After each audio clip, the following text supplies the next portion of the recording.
آپ نے ان حروف کو تو ضرور دیکھا ہوگا، حروف مقطعات کئی جگہ چھپے ہوئے بنے ہوئے دیکھا ہوگا، لیکن آج یہ سمجھتے ہیں کہ ان حروف کو پڑھا کس طرح سے جاتا ہے۔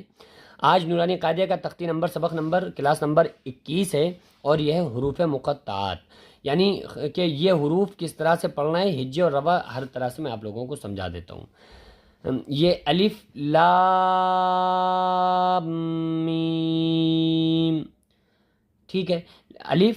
لام کے اوپر مد، الف لام میم کے اوپر مد، الف لام میم، ٹھیک ہے۔ تو لام کو بس اس میم کے ساتھ ملانا ہے، باقی اس میں کچھ نہیں ملانا ہے۔ اور یہ الف لام، اور یہ جو اوپر مد لگے ہوئے ہیں، میں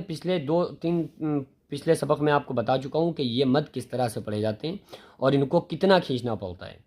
تو بس الف لام میم صاد، اب لام کے اوپر بھی مد ہے، میم کے اوپر بھی مد ہے، صاد کے اوپر بھی مد ہے، اور چاروں مد بڑے والے ہیں، ایک الف کے برابر کھینچیں گے۔ تو کیسے پڑھنا ہے؟ الف لام میم صاد، الف لام را،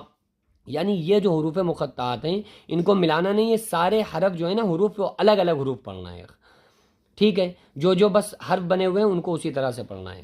الف لام میم را،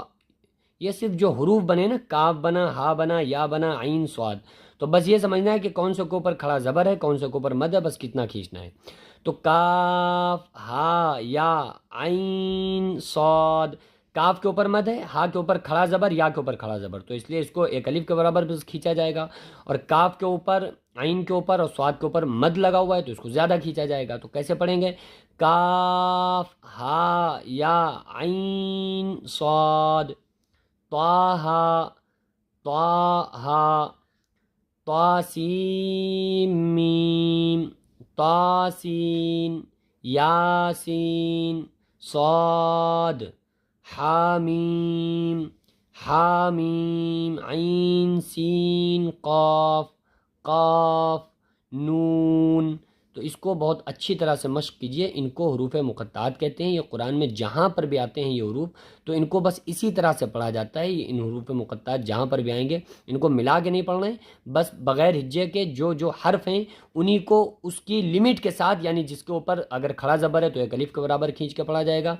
اگر 3 الف کے برابر مد لگا ہوا ہے تو اس کو 3 الف کے برابر کھینچ کے پڑھنا ہے، 4 الف کے برابر یہ مد لگے ہوئے ہیں تو اس کو 4 الف کے برابر کھینچ کر پڑھا جائے گا۔